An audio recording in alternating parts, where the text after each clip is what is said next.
and we get to quickly transition to managing partner of Accrual Equity Partners. That's a new title for the former CEO of Toyota, Jack Hollis. Jack, welcome to the show. There he is. Hey, Sam, yes, it's good to be with you. Jack, welcome, man. This is quite the announcement. You came on the podcast just about maybe a month or two ago. Rockstar, I mean, incredible episode, did crazy numbers. Everyone wanted to know your story. Everyone wanted to know why you left. I thought we leaned into it really nicely with the whole segment of the lightning round.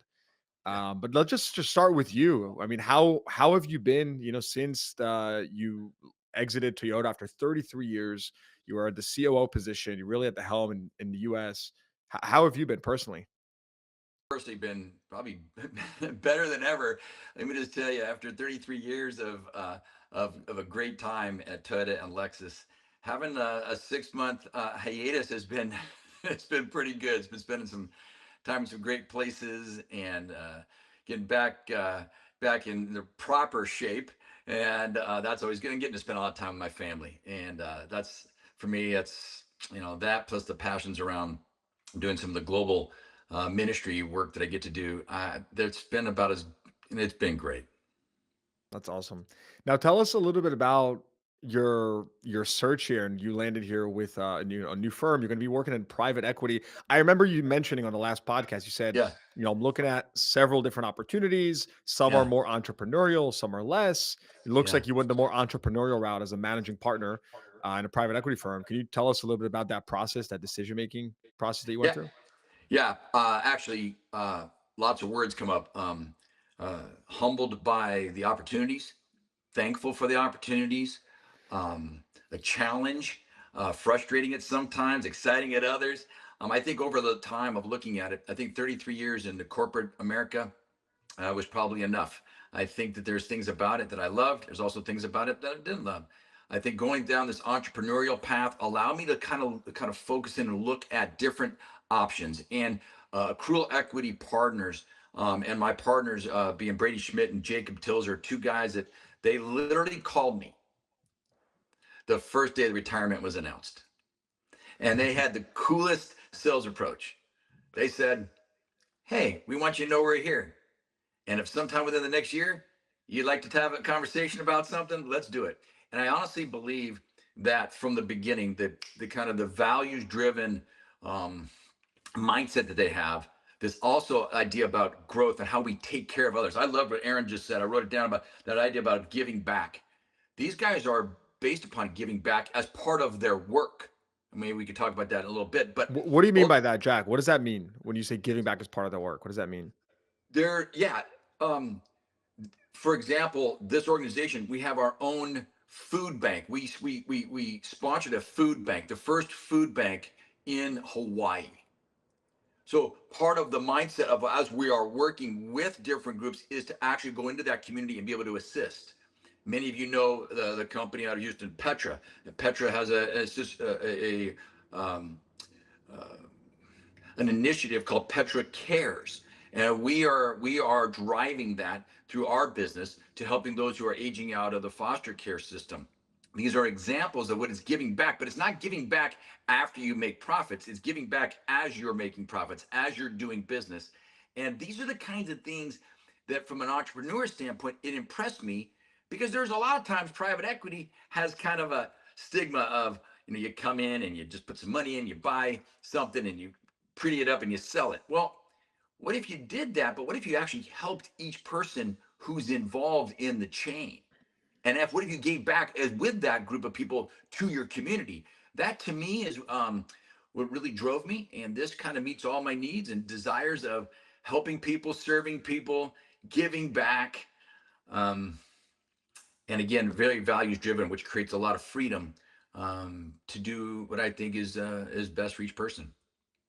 And what are you going to be investing in, right? Because we did briefly chat before this, and you had mentioned that this is still pretty automotive centric, which of course would make sense to maximize, all your knowledge and everything you've done for the last, 3 decades plus. So, what type of businesses are you looking for? Well, without giving names to everything yet, because we are in a very good momentum right now, but to share, we'll be um, Think about, okay, so one of the drivers is I get to stay in and around it to start in the automotive space. Body shops, car washes, repair centers, some dealerships, brokerage business. You probably are aware of NBB, National Business Brokers, NBB. Get to be a part of them. And all of these, plus a couple other entrees that we are working through right now. And what's really fun is they're all vertically integrated. They're all helping one another. We have a fluids distribution company and these different pieces that actually fit together. Ultimately, it's Mm. this.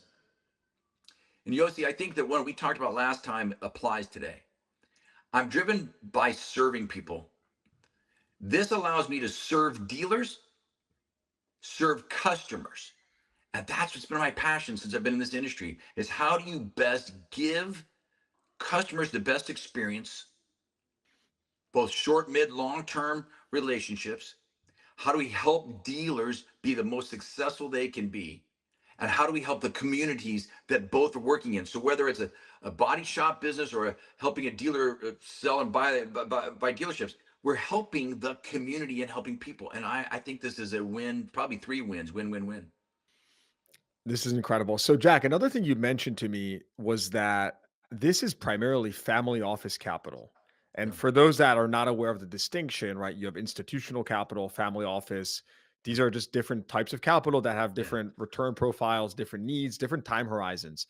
I thought that was interesting as well because, when I looked at the age of the fund, it looked like it was pretty new, but it Yeah. looks like it has its hands in many different pots. So how do they do this? Right? Like, would love Yeah. to know like the history a little bit here of how they came to be so involved in automotive. I did notice that one of the managing partners is a dealer, so there's that connection. But what's a little bit of a history here? Yeah. First of all, I'm learning it as I'm answering your question. So just so you know, I'm building up the history behind it. But here's what I would tell you. You have two gentlemen, my partners, both have spent their entire careers in the automotive space. Both have been successful in the automotive space. So it was very easy to just kind of listen to them where they want to go.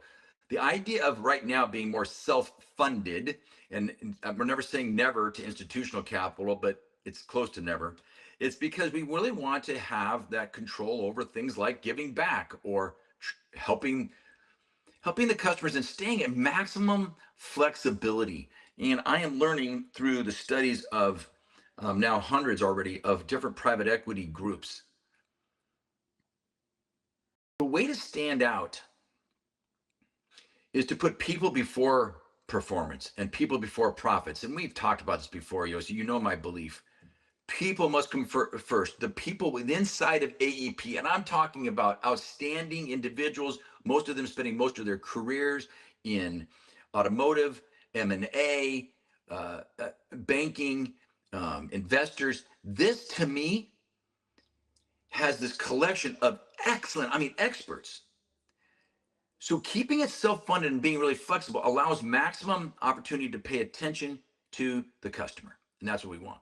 The history behind this is two other individuals who took their multiple companies and brought them together. Again, like a family office, taking family wealth, bringing it together. How do we actually, 1 + 1 equaling 3? And then somehow they were silly enough to add me along the way. All right, so this is my favorite question, and it is you're entering a super competitive Yeah, space, right? yeah, Private yeah, equity has been yeah, chasing, or I mean, if you just see the amount of emails I get for private equity that wants, consulting or something about buying dealerships, yeah, I'm like, yeah, get in line, like you and every other private equity firm. yeah. What edge do you think you're going to have? Obviously, we know your experience and we know your knowledge and relationships. Is there something we don't see, or like what is going to be your edge now to do these deals? Do you just believe there's opportunity there given your relationships, which is very obviously a very important part of this entire equation? But I'm curious how you sort of like you underwrote the opportunity, right? What is the big edge that you bring to the table into this private equity firm? Wow. First of all, I want to stand in line first for teaming up with Yossi in private equity. So if you're looking for somebody, I'm your man. So The let me deal go is Wait, down. here. let me just be clear. Let me just be clear. They don't have a lick of experience in automotive. They don't even know a dealer. No, some I'm sure do. But the point I was trying to make is that Yeah. they are not you with your background. These are like offshore firms that are trying to get into the U.S. That's what I'm trying to say. So I know, and I am serious. I always anything I could do to team up with you would be great. I would tell you this. I'm not here to try to tell you that I, Jack Hollis, can do any of this. I'm not telling you that what I bring to this company makes us better, worse, whatever. I don't really I don't feel comfortable in that position, and I super just appreciate the opportunity to work with Jacob and Brady, two men that I really enjoy. Like they're become brothers instantaneously. We share the same values and same thinking and same faith, and it's awesome. What I think the difference might be, and I'm saying might be because I think we will continue to learn and grow together as three individuals, but also as a incredible army of experts, is this. I think that most private equity is built upon equity capital as being the driving force. I think what we are looking at is balancing that with relationship capital. And the relationship capital, you just use the words. People can say those words, but it's in the proof is in how you do your work and who do you put first. And I think the relationship capital is what I want to bring to the best of my ability. I want to team up to make this a short-term, mid-term, and long-term, three different strategies based upon the businesses that we're in. Some that we would like to sell, some that we'd like to develop over time, and some we'd like to keep forever. And I also see this as most private equity. I'm not all the big boys. I'm not talking about them. I'm talking the smaller ones where we play. They come in and out of the space very quickly. They get together, they do a deal, and they end. I would really like to see this, and the partners, and all three of us would like to see this being more of a legacy thing. Maybe our families get involved, maybe our kids go and get involved, and that's why the relationship capital is so critical. And it can't just be about, let's call it equity or the dollar bill sign, and it needs to be a proper balance. That is my desire. That is my intent. That's our intent, and I promise you, that's we're going to give it our best at going after this thing. and it's real. I mean, when you think about time horizons and being able to be part of something for a very long time, have that trust given the relationship, that's a very real reason to getting deal flow and to doing the right deal. So that's super good. And isn't that the best word? The word trust. Yeah. I mean, it is the word that I don't think we give enough value in society to, but it's what we want. And you can trust it when a deal is benefiting multiple parties. A deal makes everyone win. Can we Mhm. all win at the same speed? And that is what that's my intent, and to build this trust for with AEP and the community at large. So peeling the onion just a little bit more, peeling back the onion a little bit more here. Is there any specific business that really interests you? Right? You had mentioned national business brokers. You had mentioned dealerships, repair shops. Is there, and these are all automotive or automotive adjacent, but is there something specific where you're saying, I think there's something here. This is where I would put extra focus. Yeah, I think there's I'm going to give you three because there are the three I'm focused on in my head right now. One, I think the body shop business is a business that um, it's recession proof, it's AI proof. People get in accidents, and you got to get your car fixed, and it doesn't matter. And I believe that the OEM world and the dealer franchise model, only the best of the best really are doing a good job with their body shops, which means that customers aren't probably getting the best for their dollar. So I'm really interested in the body shop side of the business and how, listen to this, we could be independent running our own shops, and we could be a distributor or helper to dealerships. I mean, how awesome would that be to team up with groups of dealers in a community with a body shop model and processes that would benefit the community, where all dealers can win and the customers win? That's not utopia. It's actually what we're going to do. So I'm really interested in that. I'm really interested in the dealer buy sell business. I think that there is such a It's so difficult as we go further into the different OEMs, those who are stronger, those who are weaker, how to make deals. And oftentimes in a buy sell, you're having a lot of winner and loser. How about if you both win? Again, that's not utopia. It's happening. We will make that happen, and through our expertise and through some M&A and some even some new people that will keep joining us, we're going to keep growing this company. I really think we can make a difference in that space. And then third is kind of, let's call it the beyond space, the space that I'm probably really motivated by, is things that are maybe not automotive, but again, they're economic or recession type proof and AI proof, that we want to grow into, and that'll be for some other time, because we are at the genesis of it now, but we are actively looking at growing our service business, because I really believe in providing jobs to people who will all, and technicians and experts, who, there's just so much space for a long-term career. And what if we could be the one to provide that? That's what I want to see happen. So we'll be growing beyond the automotive space. I think there's a lesson in there for how you said they courted you for this opportunity, and it seems like there was no hard sell here, right? It was like they No. planted the seed, and they were very clear about their intentions and their values, and that resonated with you. And I think everyone can learn from that, because that's it works, and it's they did the right thing, so it's pretty exciting. Yossi, I am going to tell you, I was fortunate to look at about 30 different options to go to work. And they were some of the greatest people and new friends that I call friends that I'm not. And they all had different kinds of beliefs and driven intentionality. But to meet up with AEP and these two men and where they're going, but it's not just the two men. I want to be clear. There is another wave of operating partners, 5 or 6 experts who I mean, I love every one of them already, and we're just starting.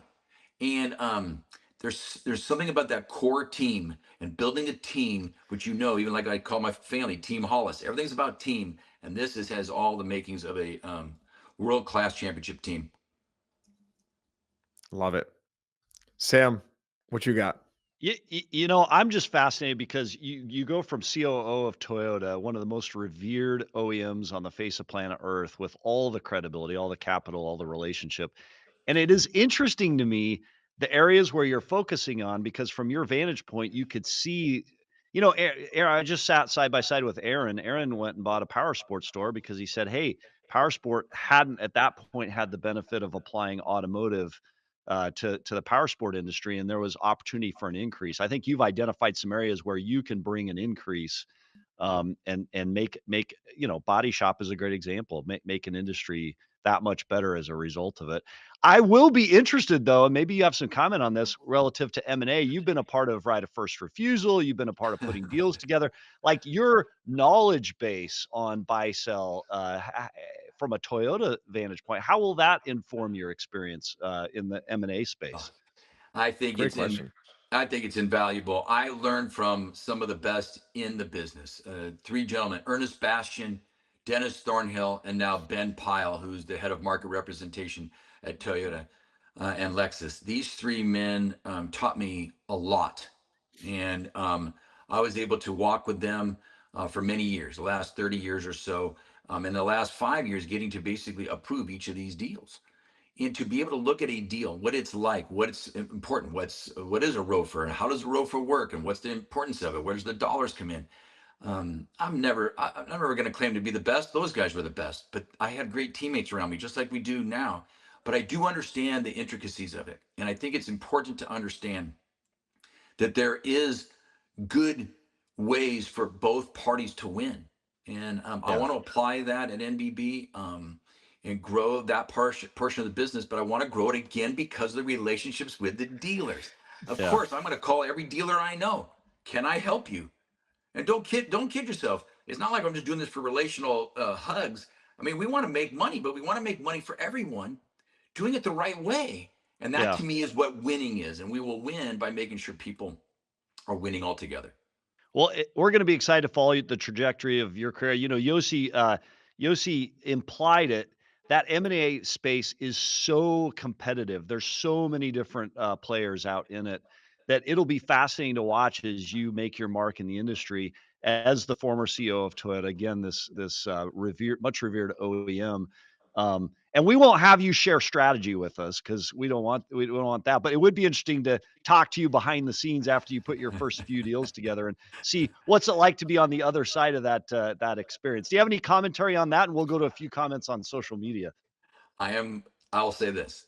I'm looking forward to the learning, Yeah, but I will tell you the one strategy I will give you. It's the same strategy that you would use everywhere you go. I used it at Toyota and I'll use it here, which is you surround yourself by the best people in the business yeah, who know the business and have the relationships, and you build a team.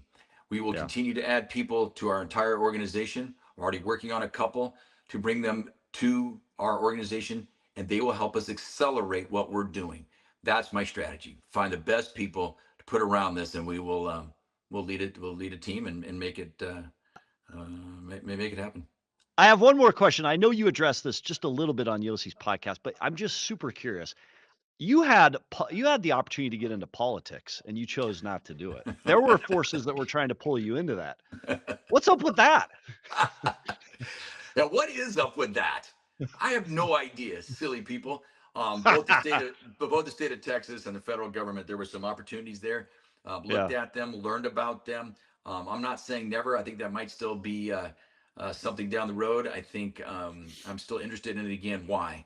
It's about yeah, serving people, and sometimes yeah, I think that government is sometimes too revered and sometimes not revered enough. They're ooh, kind of on the polar opposites where they get too much credit and too little credit, and most of it is we've lost, in my mind, in my opinion, some of the idea of just serving your constituents, and I would love to do that.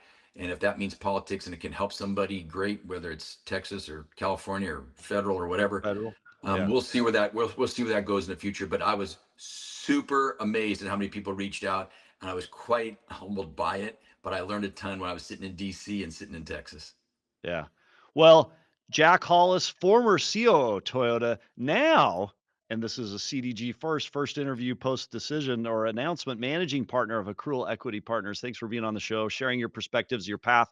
We'll be excited to follow the trajectory of your new career this next half as we go down the months and years. Thank you, Jack. Well, thank Thanks, you to Jack. both of you, Sam, Yossi. Thank you, and it's just always an honor. And Yossi, I just keep following you all the time. My Thanks for man. the work you all are doing. You guys are amazing. Excited to follow your journey. Thanks for coming on. That's Wow. fun. Yeah. I mean, I'm excited to see what deals he gets into. I Yeah. want to see what, where he's going to start putting his mark. And I also think that he mentions a lot about, really creating change with people.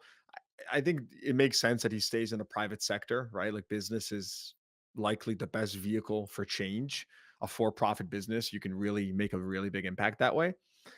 So good for him. I mean, dude, he's taking 33 years of reputational capital and Yeah. he's about to monetize the hell out of that. I mean, just Yeah. think about it. Like all those relationships, all those people, all that trust you've built, and now you are in private equity where you can literally do anything. You're not Yeah. bound to any box. So the Yeah. opportunities are going to be immense for him. I can only I, imagine.